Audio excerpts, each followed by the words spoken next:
चल रहा है। आज हम कक्षा 7वीं के पूरक पाठ्य पुस्तिका के प्रथम एवं द्वितीय अध्याय के बारे में जानना चाहेंगे। प्रथम अध्याय है देवव्रत और दूसरा है भीष्म प्रतिज्ञा। बच्चों, महाभारत को पढ़ने से पहले हमको सबसे पहले ये जानना होगा महाभारत की रचना किसने की। महाभारत की रचना व्यास महर्षि ने की। महाभारत कितने दिन तक महाभारत का युद्ध चला? 18 दिन। पहले मैं आपको थोड़ा इंट्रोडक्शन दे देती हूँ, उसके बाद मैं आपको छोटे छोटे प्रश्न भी पूछूंगी, उसके बाद मैं आपको पाठ पढ़ाऊंगी, ठीक है। और महाभारत युद्ध किन किन के बीच में छिड़ा? कौरव और पांडव। पहला मैंने आपको क्या बताया था? महाभारत की रचना किसने की? महाभारत की रचना व्यास महर्षि ने की। अच्छा बच्चों, आप ये बताओ, पिछली कक्षा में आपने रामायण पढ़ा, बाल राम कथा, उसकी रचना किसने की थी? वाल्मीकि। किसने की थी? वाल्मीकि। अब महाभारत की रचना किसने की? व्यास महर्षि ने।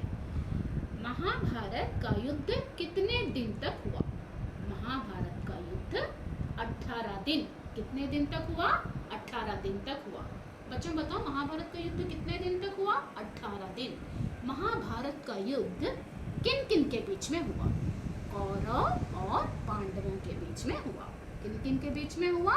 कौरव और पांडवों के बीच में हुआ। अब आइए चलते हैं पहला अध्याय देवव्रत। गंगा एक सुंदर युवती का रूप धारण किए हुए नदी तट पर खड़ी थी। उसके सौंदर्य और नव यौवन से राजा शांतनु का मन मोह लिया और वे गंगा से उनका विवाह का प्रस्ताव उन्होंने लगाया। किसने? राजा शांतनु। राजा शांतनु कौन थे? हस्तिनापुर के राजा। हस्तिनापुर के राजा कौन थे? राजा शांतनु। उन्होंने क्या किया? गंगा से विवाह का प्रस्ताव किया। गंगा बोली, राजन, आपकी पत्नी होना तो मुझे स्वीकार है, लेकिन मेरी कुछ शर्तें हैं, उन शर्तों को आपको मानना पड़ेगा। राजा ने कहा, अवश्य, श्योर। क्या बोले राजा? जरूर, मैं आपकी शर्तों को मानने को तैयार हूँ। वचन दिया, और राजा ने गंगा को वचन दिया कि मैं आपकी शर्तों को मानने को तैयार हूँ और आपके शर्तों का पूरा पालन मैं करूँगा। पालन करना मैंने ओबे करना।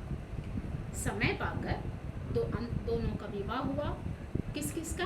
शांतनु और गंगा का। किस किस का विवाह हुआ? शांतनु और गंगा का। शांतनु से विवाह होने के बाद उनके तेजस्वी पुत्र प्राप्त होते गए, और परंतु गंगा ने एक भी पुत्र को जीने नहीं दिया। जैसे जैसे गंगा के पुत्र जन्म लेते थे, एक एक करके गंगा उनको नदी में फेंक कर मुस्कुराती हुई महल में आकर के प्रवेश की। इस तरह से उन्होंने 7 बच्चों को नदी में बहा दिया।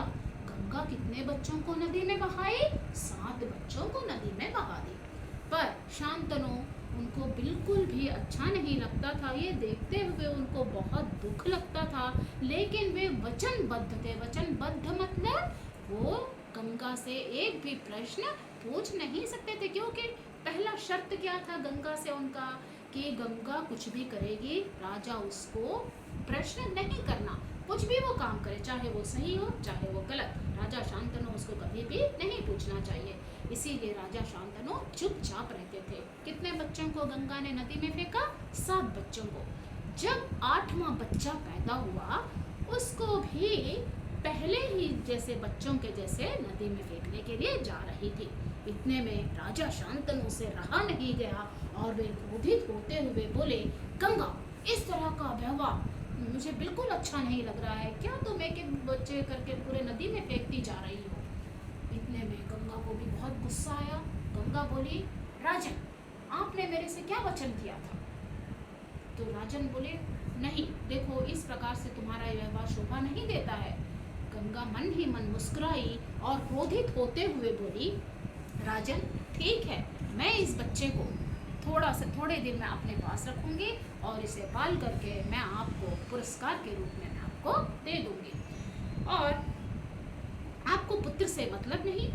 गंगा भी क्रोधित होकर क्या बोली राजा को, आपको पुत्र से और मेरे से पुत्र मतलब नहीं, ठीक है मैं आज जा रही हूँ करके गंगा क्या की पुत्र को लेकर के वापस नदी में चले गई। इस अंतिम बालक को मैं कुछ दिन पाल करके फिर पुरस्कार के रूप में मैं आपको दे दूंगी। गंगा के चले जाने से राजा शांतनु का मन बहुत ही दुख हुआ और उन्होंने भोग विलास से अपना मन हटा लिया और राजकाज में उनका मन बिल्कुल नहीं लगता था। एक दिन राजा शिकार खेलते खेलते गंगा के तट पर गए। देखा गंगा के किनारे एक सुंदर और गठीला युवक, गठीला मैंने बहुत ही हष्ट-पुष्ट जो होता है ना उसको गठीला युवक बोलते हैं, गठीला बदन। वो गंगा के किनारे खड़े होकर के गंगा की धारा में ऐसे बाण चला रहा था, उसके बाण से पूरी गंगा की प्रचंड धारा भी रुक रही थी। उसको देखकर राजा शांतनु सोचे ये कौन है इतना सुंदर राजकुमार जो अपने बाणों से गंगा की बहती हुई प्रचंड धारा को भी रोक दे रहा है। इतने में गंगा मुस्कुराती हुई आई और आकर के गंगा ने युवक को अपने पास बुलाया और राजा से बोली, राजन पहचाना मुझे और इस बालक को? यही है आपका और मेरा 8वां पुत्र देवव्रत। महर्षि वशिष्ठ ने इसे शिक्षा दी है। शास्त्र ज्ञान में शुक्राचार्य और रण कौशल में परशुराम ही इसका मुकाबला कर सकते हैं। ये जितना कुशल योद्धा है उतना ही चतुर राजनीतिज्ञ भी है। आपका पुत्र मैं आपको सौंप रही हूँ, अब ले जाइए आप अपने साथ में। गंगा ने देवव्रत का माथा चूमा और आशीर्वाद दे करके उसे राजा को दे करके वहाँ से विदा ले गए। अब हम चलते हैं बच्चों भीष्म प्रतिज्ञा पाठ में जाने से पहले हमको ये जानना पड़ेगा भीष्म मतलब क्या होता है। भीष्म मैंने दृढ़, प्रतिज्ञा मैंने प्रॉमिस, वेरी स्ट्रॉन्ग प्रॉमिस। तो वेरी स्ट्रॉन्ग प्रॉमिस ये पाठ का नाम क्यों पड़ा? बच्चों देखिए तेजस्वी पुत्र को आपका राजा तो बहुत खुश हो गया और उसने सोचा कि देवव्रत राजकुमार के पद को सुशोभित करना, वो भी एक राजकुमार है, अब उसको भी एक पद देना होगा। 4 वर्ष बीत गए। 4 वर्ष बीतने के बाद एक दिन राजा शांतनु यमुना की ओर घूमने गए शिकार करने के लिए। वहां पर अप्सरा सी एक और सुंदर युवती दिखाई दी। उसका नाम था सत्यवती। पहली युवती का नाम क्या था? गंगा। गंगा तो चले गई राजा को छोड़कर। अब दूसरी युवती को देखे, उसका नाम क्या था? सत्यवती। क्या नाम था बच्चों? सत्यवती। पहली युवती का नाम गंगा जो देवव्रत की माता थी। याद रखिए क्योंकि राजा शांतनु की 2 रानियां थी, पहली थी गंगा और दूसरी सत्यवती। दोनों रानियों के नाम बताइए।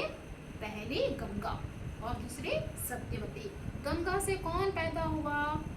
भीष्म, देवव्रत, है ना। अब सत्यवती से कौन कौन पैदा होगा इसको हम आगे चल करके पढ़ते हैं। वहां पर एक सुंदर तरुणी दिखाई दी, उसका नाम था सत्यवती। गंगा के वियोग के कारण राजा के मन में विराग छाया हुआ था। विराग मैंने दुख। वह इस तरुणी को देखते ही उनका दुख गायब हो गया। उस सुंदरी को अपनी पत्नी बनाने की उनको इच्छा हुई और उन्होंने सत्यवती से प्रेम याचना में प्रपोज किए। उन्होंने सत्यवती से, सत्यवती बोली मेरे पिता मल्लाहों के सरदार, मल्लाह मैंने जो सेलर होते हैं ना उनके हेड हैं, आप जा करके उनसे अनुमति ले लीजिए, फिर मैं आपकी पत्नी बनने को तैयार हूँ। कौन? किससे बोला? सत्यवती शांतनु से बोली। क्या बोली? मैं आपकी पत्नी बनने को तो तैयार हूँ, लेकिन मेरे पिताजी जो हैं मल्लाहों के सरदार हैं, आप उनसे अनुमति ले लीजिए, फिर मैं आपकी पत्नी बनने को स्वीकार हूँ। राजा शांतनु जब अपनी इच्छा उन पर प्रकट की तो इनके पिताजी थे केवटराज। केवटराज कौन थे? सत्यवती के पिताजी। तो केवटराज ने कहा, केवटराज के पास गए और उन्होंने अपना विवाह प्रस्ताव बताया। केवटराज बोले ठीक है, मैं तो अपनी पुत्री साहब का विवाह करने को तैयार हूँ, लेकिन आपको भी मुझे एक वचन देना पड़ेगा। किसने कहा? केवटराज ने शांतनु से। किस लिए? उनकी पुत्री कौन थी? सत्यवती। सत्यवती का विवाह शांतनु से करना तो चाहते थे, पर करने से पहले उन्होंने एक शर्त रखा। शर्त मतलब कंडीशन। वो कंडीशन क्या था देखिए। केवटराज बोले, केवटराज कौन थे? सत्यवती के पिता।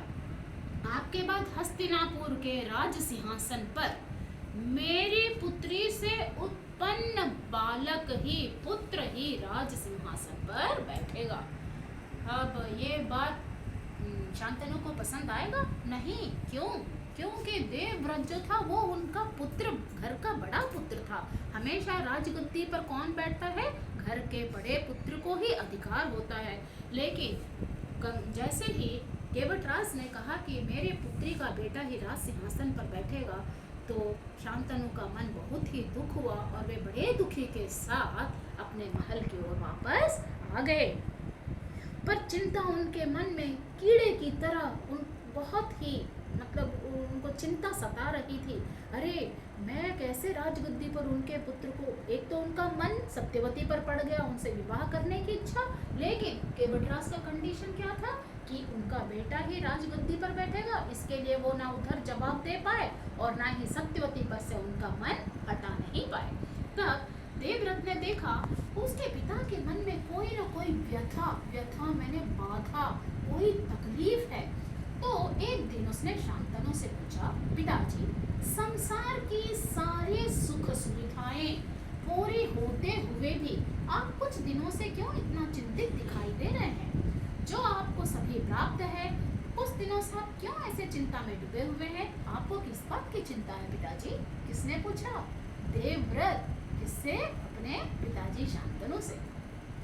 यद्यपि शांतनु तो देवव्रत को कुछ भी गोल मटोल बातें बता रहे थे, उसकी वजह से शांतनु को विश्वास नहीं हुआ। शांतनु ने सही कारण अपने पुत्र को ना बताने की वजह से शांतनु क्या किया, पिताजी तो रोज सारथी को लेकर के नदी के तट पर जाते हैं, अगर मैं उनसे पूछ लेता हूँ तो सही कारण मुझे पता चल जाएगा। वे सीधा सारथी के पास गया। कौन? देवव्रत सारथी के पास जाने के बाद सारथी जो बातें उस दिन शाम को गंगा नदी के तट पर हुआ था, वो सारी बातें शांतनु को बता दिया। किसने बताया? सारथी ने शांतनु से बताया।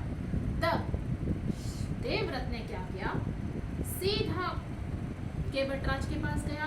केवटराज के पास जाकर के अपने पिताजी का जो मांग था, डिमांड था, वो जाकर के केवटराज के सामने उसने प्रस्ताव रखा। केवटराज अभी क्या करेगा? राजा शांतनु से केवटराज क्या बोला था कि मेरी पुत्री से उत्पन्न पुत्र ही राज सिंहासन पर बैठेगा। वही बात उसने फिर देवव्रत से दोहराया मतलब रिपीट किया।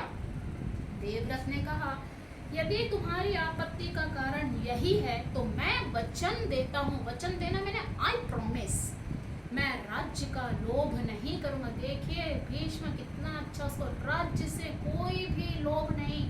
उसने कहा मैं राज्य से लोभ नहीं करूँगा, मेरे को राज्य का कोई लालच नहीं है। ठीक है, आपकी इच्छा ही होगी, आपकी पुत्री के कोख से उत्पन्न बालक ही मेरे पिताजी के बाद राज सिंहासन पर बैठेगा। केवटराज इससे संतुष्ट नहीं हुए। वो तो सिर्फ मुंह से निकला हुआ बात था, वो तो और चालू था केवटराज। उसके लिए उसको और दूसरा एक और वचनबद्ध वाक्य चाहिए था, जिससे कि उसका पूर्ण रूप से विश्वास हो जाए कि सत्यवती का पुत्र ही राजगद्दी पर बैठे। इसके लिए उसके मुंह में एक और आशा थी कि देवव्रत अब कुछ और बताएंगे। इसके लिए उसने कहा, ठीक है देवव्रत, आप तो बोल रहे हैं कि आप राजगद्दी पर नहीं बैठेंगे, लेकिन अगर आपसे उत्पन्न बालक आपके विवाह के बाद अगर आपका ही बेटा राजगद्दी पर बैठेगा, बोले साहब क्या करेंगे? तब देवव्रत ने क्या उत्तर दिया देखिए। केवटराज का प्रश्न अप्रत्याशित था, मैंने जिसके लिए कोई उत्तर नहीं था, उससे संतुष्ट करने का बस एक ही अर्थ, एक ही ऑल्टरनेट विकल्प यही था, वह यह कि भीष्म को कोई बच्चे पैदा ना हो। भीष्म के कब बच्चे पैदा नहीं, जब वो शादी नहीं करेगा। तब बेचारा भीष्म क्या किया, देवव्रत अपने भविष्य का भी बलिदान कर दे, उसके लिए वो एक ही आशा थी केवटराज के लिए। किंतु ठीक है, गंभीर स्वर में उन्होंने कहा, ठीक है महाराज, मैं जीवन भर विवाह नहीं करूंगा, आजन्म ब्रह्मचारी रहूंगा। देखिए उसने कितनी कठोर प्रतिज्ञा की। भीष्म प्रतिज्ञा, अपने पाठ का नाम क्या है? भीष्म प्रतिज्ञा। भीष्म मतलब स्ट्रॉन्ग, प्रतिज्ञा मैंने प्रॉमिस, यही पर आया भीष्म प्रतिज्ञा का अर्थ। उसने क्या भीष्म प्रतिज्ञा की कि मैं जीवन भर विवाह नहीं करूंगा, ब्रह्मचारी ही रहूंगा। अब आपको संतुष्ट है? किसने किससे पूछा? देवव्रत ने केवटराज से पूछा। किसी को आशा नहीं थी कि तरुण कुमार ऐसी कठोर प्रतिज्ञा करेंगे। देवव्रत ने भयंकर प्रतिज्ञा की, इसीलिए वह आगे चलकर भीष्म के नाम से कहलाए। तो जैसे ही भीष्म ने प्रतिज्ञा की, ऊपर आकाशवाणी से पूरे देवताओं ने फूलों की वर्षा की देवव्रत की प्रतिज्ञा से। जैसे ही देवव्रत ने प्रतिज्ञा की, उस खुशी के मारे आकाशवाणी से पूरे देवताओं ने फूलों की वर्षा की। सत्यवती से बाद में आगे चल करके शांतनु के 2 पुत्र हुए, चित्रांगद और विचित्रवीर। चित्रांगद और विचित्रवीर, चित्रांगद देवव्रत शांतनु के बाद चित्रांगद राज सिंहासन पर बैठे और विचित्रवीर की 2 पत्नियां थी, अंबिका और अंबालिका। सत्यवती के कितने पुत्र हुए? 2। कौन कौन? चित्रांगद और विचित्रवीर। विचित्रवीर की रानियों की कितनी रानियां थी? 2 रानियां। 2 रानियों के नाम क्या थे? अंबिका और अंबालिका। अंबिका से धृतराष्ट्र हुए और अंबालिका से पांडु हुए। धृतराष्ट्र की पत्नी का नाम क्या था? गांधारी। और पांडु की 2 रानियां थी, कुंती और माद्री। धृतराष्ट्र से कौरव हुए, पांडु से पांडव हुए। ये रहा बच्चों अपना ये पहला और दूसरा अध्याय। यहाँ पर आज हम समाप्त करते हैं।